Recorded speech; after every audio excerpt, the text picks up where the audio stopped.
So the first one that I have, it's like in general cultural adjustment. We touched it a little bit, but what is the thing that took you a while to adapt, for example, from the Spanish culture? People might get offended by this, but like, I think there is, due to the history of what they went through, I think you know what I'm referring to, Mm-hmm.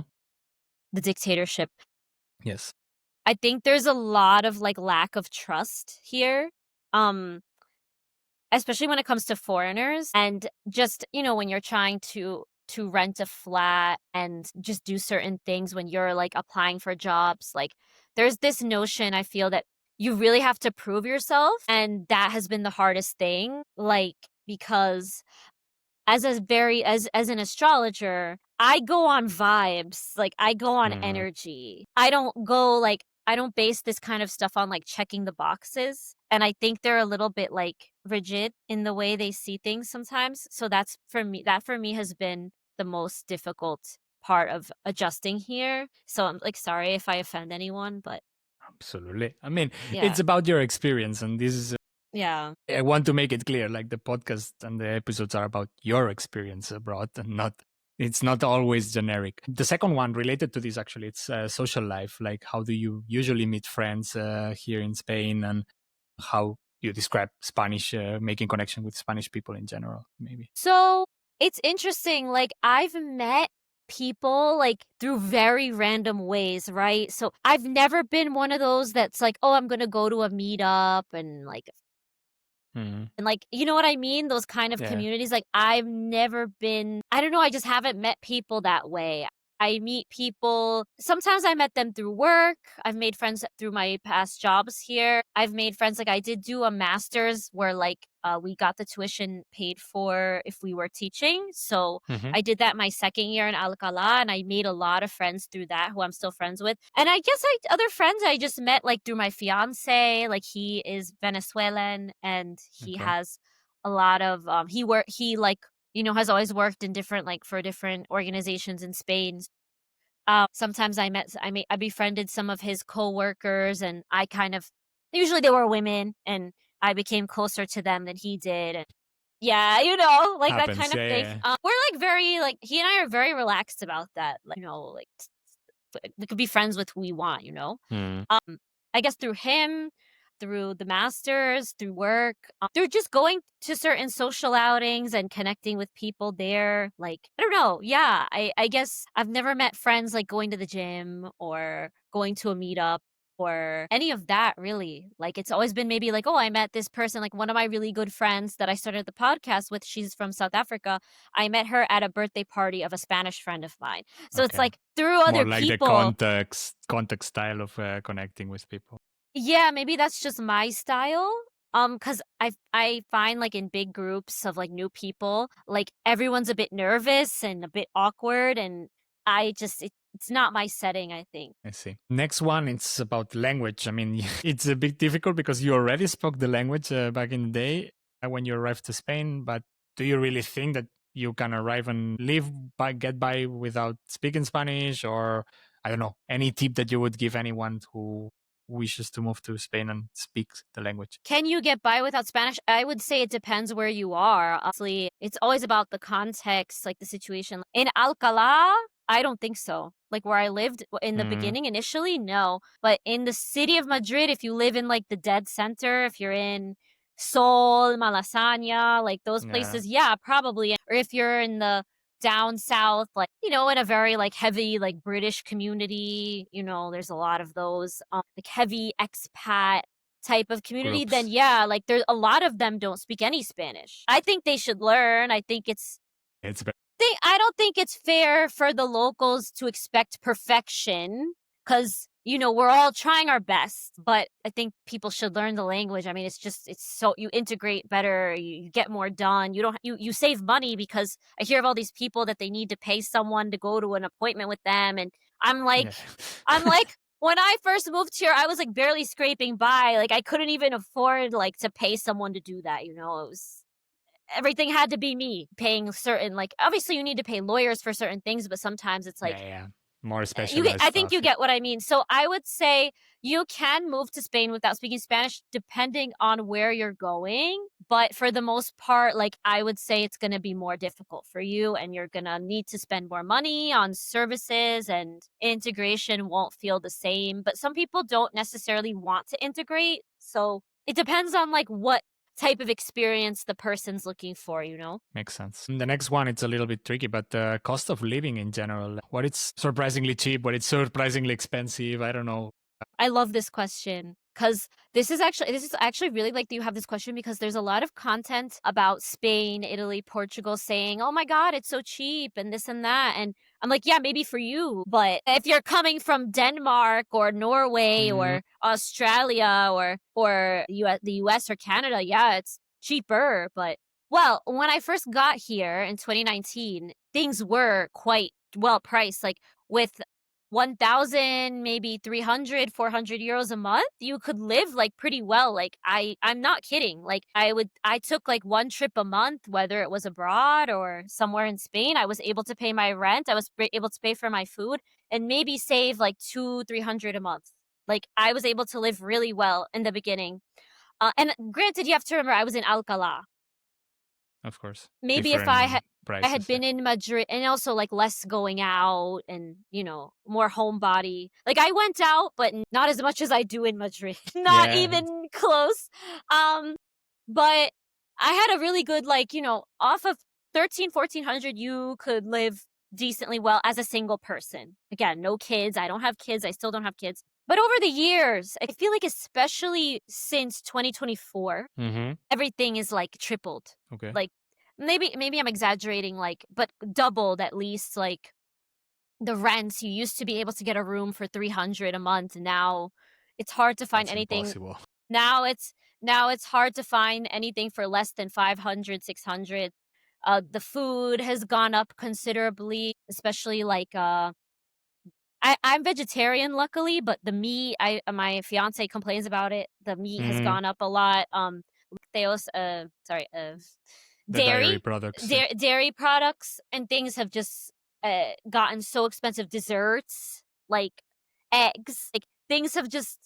I used to fill up a huge bag of food like for 53, 55 euros, and now Hmm.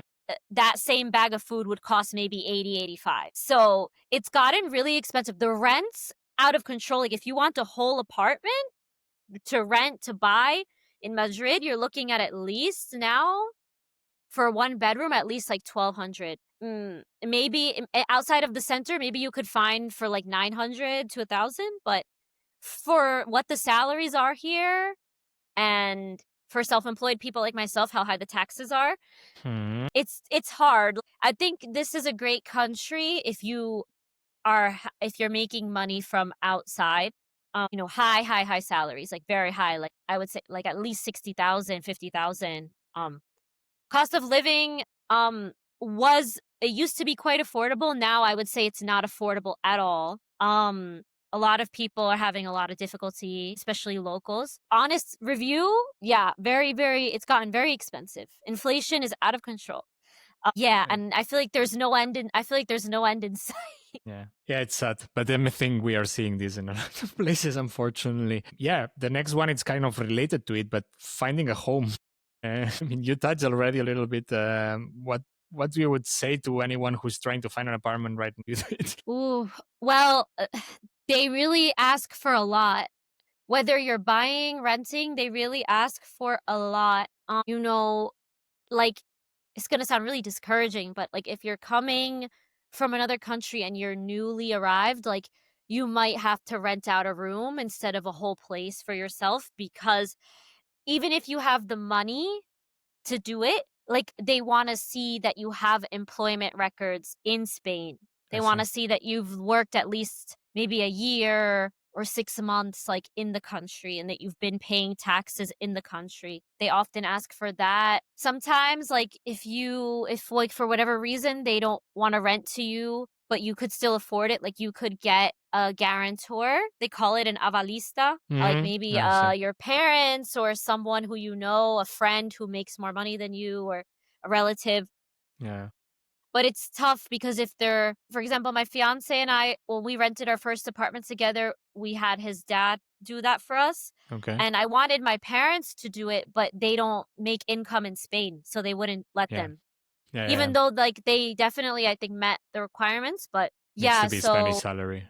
yeah, so, like, I think it's like, you have to be very, very flexible and adaptable. Like, yes, you come to a country, maybe you really want your own place right away, but you might have to settle for renting a room initially for maybe the first 6 months to a year. I mean, I did it, for 2 years actually. Um, and I guess, yeah, like, look in if you're on a budget, look in areas outside of the center. Madrid, for example, the good thing about Madrid is that it's a very big city, so there are lots of options in terms of neighborhoods. Hmm. And the more central areas are the ones that are more competitive when it comes to finding housing. So I've actually never lived in the city center before that reason because I prefer to like get more space for my money. I don't want to feel like I'm in a shoebox. Yeah, So makes sense.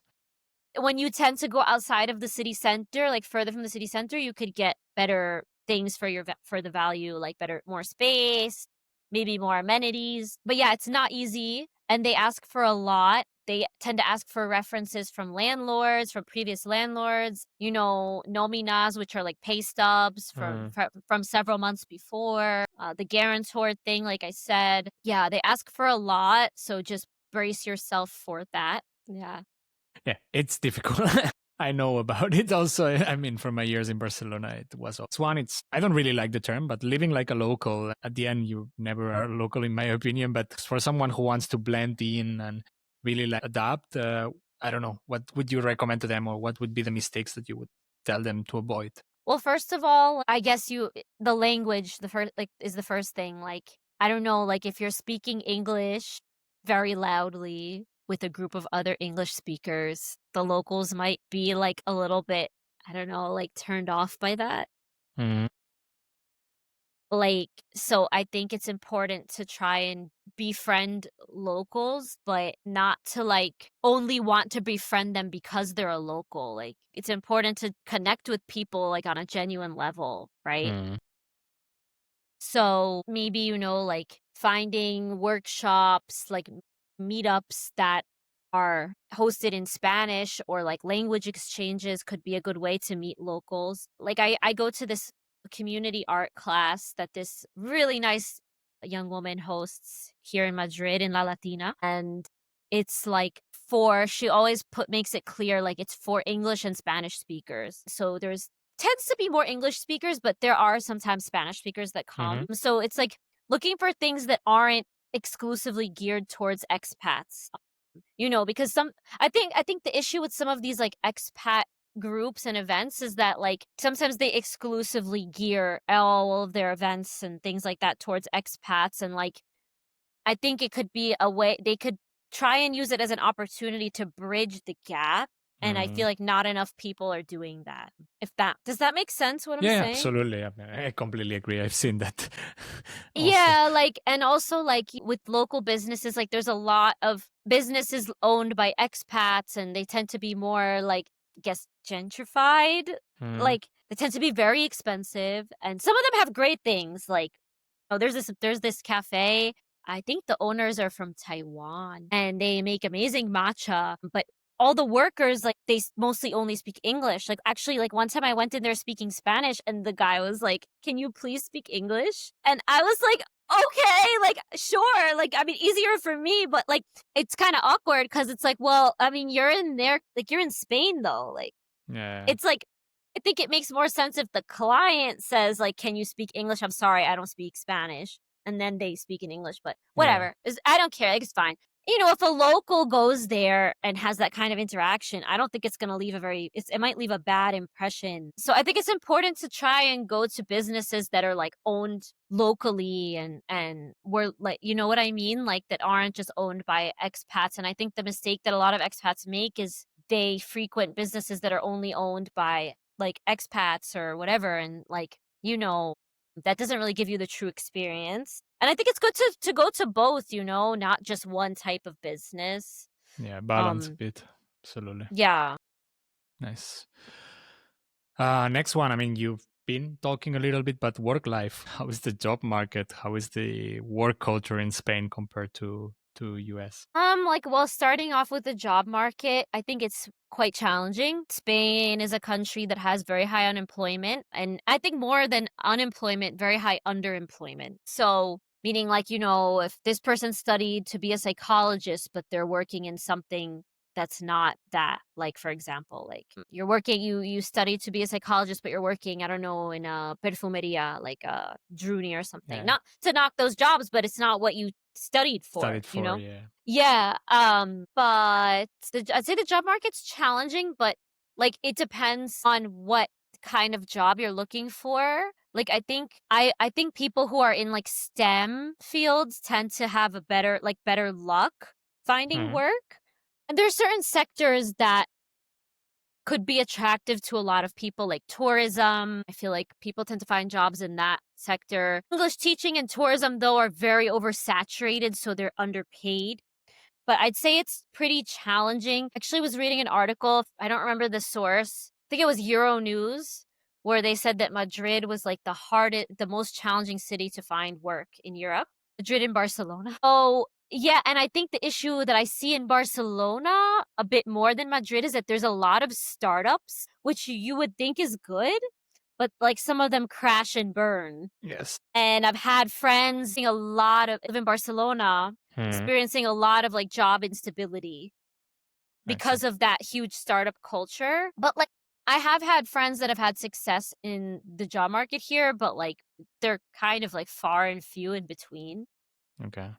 I think the people I know who are doing the best are like either have remote jobs from another country, or they like are in STEM, or they have a very, very advanced like teaching degree and they're able Hmm. to teach in like international schools.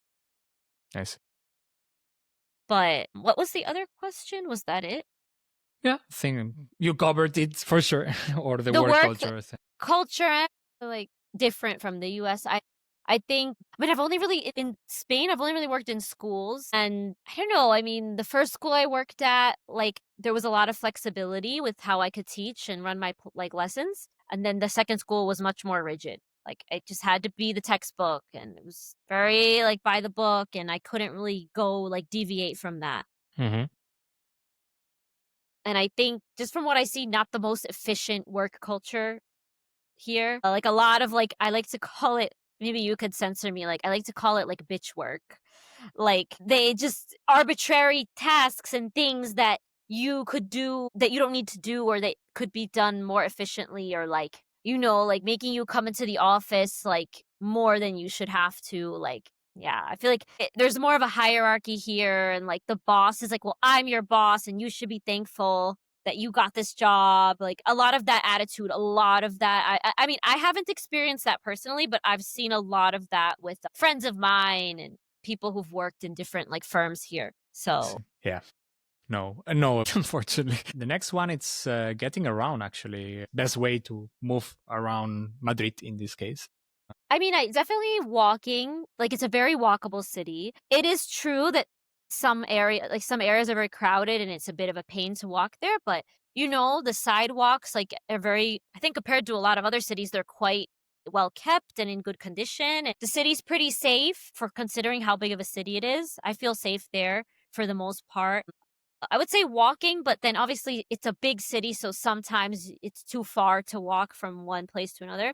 Um, I would say the metro's pretty good. It's cheap, very cheap. The city buses are fine, but there could be more traffic. Just Renfe, I hate Renfe. Like You and the everyone. the yeah.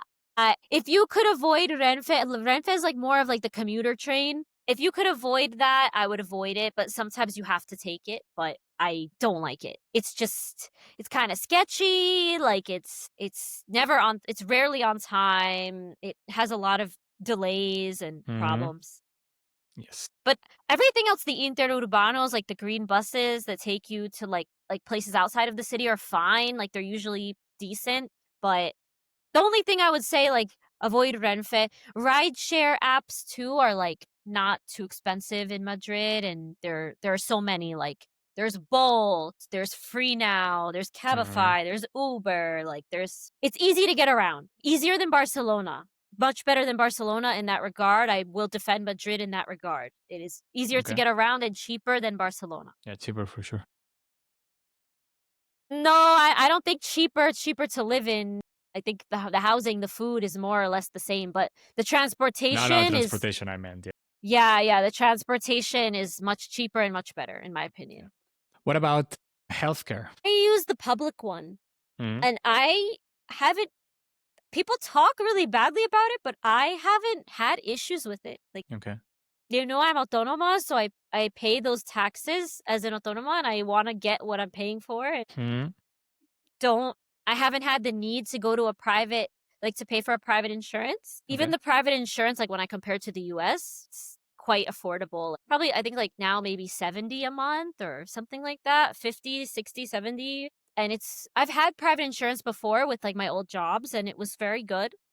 I'm very satisfied with the healthcare here, both the public and the private. I've actually found that the public is better. The only thing is, like, dental, it doesn't really cover dental, so, like, when I go to the dentist, I have to pay out of pocket, and it's a lot of money. Mhm. I think dental is quite expensive everywhere, Yes, it is. which is messed up because, like, you could get, like, brain issues and heart problems from Mhm. teeth problems, so it's kind of messed up that it's not really, like I still don't understand if it's included in the public. Every time I've tried to figure that out, it seems too complicated and Unless it's yeah. an emergency normally, I think. If it's still like when I was living in there, it's only covering emergency stuff normally.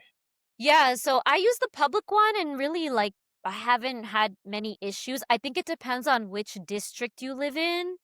Some are more overwhelmed than others, so it really depends, but I've had a good experience with it. So, yeah. Nice. Well, one of the last ones, I have three more. Bureaucracy, paperwork, visas, permits, etc., etc. So, like I said, I'm lucky. I have the Italian passport. I didn't really need to get a visa or that stuff, Mm, but I definitely could speak about the experiences of, like, my friends, and it's a nightmare. Like, I think the bad thing about Europe, like the EU with this stuff is that, like, you have to renew more frequently. In the mm, US, I don't know, I mean, now God knows with this guy, but, like, at least in the US, it seems like you get a visa, and a lot of the times it'll last, like, 10 years or because they don't want the US likes more efficiency, so, like, mm, they don't wanna have, like, people on the clock just, like, renewing paperwork from a year ago, but in the EU, it's, like, in some cases, like, you have to really keep renewing your things, and sometimes, they have to mail you it's called the TIE, the TIE mm, card, the Tarjeta Identidad de Extranjeros, I think that's what it stands for, and I have friends that, they'll be waiting months for that stupid card, and it's bad because if the police stop them and they don't have it or if they wanna travel outside of Spain, it's a problem, and, I haven't really had friends, like, complain about the prices of, like, visas and paperwork. I think it's not as bad as some other countries. Um, it's yeah, and, like, sometimes I've had friends that they, wanna renew their status, and then they get rejected, and it makes no sense that they get rejected, and mm. then they have to go pay for a lawyer, so it can be really tough for some people. Luckily, I haven't really had to deal with that, but yeah, not the most efficient system. I have dealt with bureaucracy, with the empadronamiento, like registering my address, getting my NIE, and it was some of the things were more straightforward than others. I definitely think it's better than the Italian bureaucracy. Probably yes. I think anything is better than that. I don't know, in my experience, it hasn't been, like, that bad, but, Mhm. like, again, everyone's experience is different, and Madrid, I think a lot of money by the federal government is, like, invested into Yes. Madrid, but when you're in maybe a pueblo, like a town in, like, Jaén or something, maybe then it's I don't know, but then Madrid gets more immigrants, so it might be overwhelmed, I I don't know. Bureaucracy's pretty bad here, but I don't think it's like the way it is in Italy or even France, I've heard is crazy.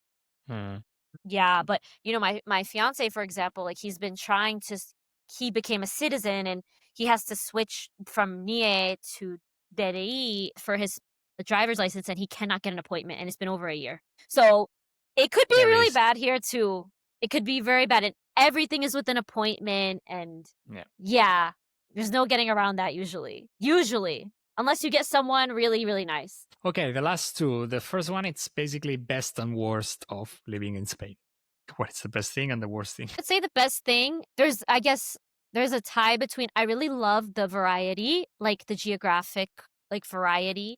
So, like I really love how like, you could have places like desert-ish places, like mountains, green, lush, but you also have like the coast, and you also have like, Andalusia has that beautiful like Islamic like Mhm. architecture. Like I love the variety from one place to another, and I love how you could go from one type of vibe to another in just a couple hours. And I love how there's high-speed trains across the country. The US doesn't have that, Mhm. you know? I really I really like that within the same country there's so much variety, and there's so much to see, and like, the history is so interesting. I also really like the nightlife here in Madrid. It is like top tier. I love the nightlife here. There's always something to do on a weekend, and there's something for everyone, Mhm. If you like reggaeton, if you like rock music, if you like indie, if you like whatever type of music scene you like, there is something here for you. Nice. Yep. So, I think I see people on TikTok saying like, "Oh, there's only electronic music," but like, no, you just have to research. Mhm. There's a lot of options. So, those are my favorite things about Madrid. I know you said one thing, but I guess that was kind of like three. All good. And then my least favorite thing, like I said a little bit like certain things about the mentality, Mhm. the like not trusting people thing, like that's hard for me. I still haven't accepted that. I see. I would say just that really, I think that overall, like people here, they've been very welcoming when it comes down to it, they've been very welcoming, and I've met some great people. Nice. Last one that I have for this section, watching at the time a little bit also, it's the top tip that you would give to someone who is planning to move to Madrid nowadays. The top tip, I guess I would say visit before you come here. Visit before you come here, because if you're looking for that like very charming Spanish life, it's not really what you're going to get in Madrid. Okay.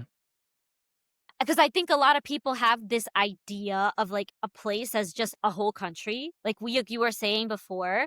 So I think if you could afford it, well, I think if you could afford to move here, you probably could afford to visit. At this point, definitely visit beforehand. And another tip I would say is just like, do your research, do your due diligence. And this doesn't only apply to living in Madrid, this applies to anywhere. Mm. Do research on Reddit, on Numbeo. Reddit, I like that it's very unfiltered, Don't trust these influencers. Do not trust them. Do not trust them. They hype places up. They get paid to lie, guys. They get paid to lie. Go like look into, real, some of my content talks about moving abroad. There's lots of great creators who are really authentic and real about moving abroad. They tell you the whole picture, not just the dream picture that you're sold on Instagram and TikToks.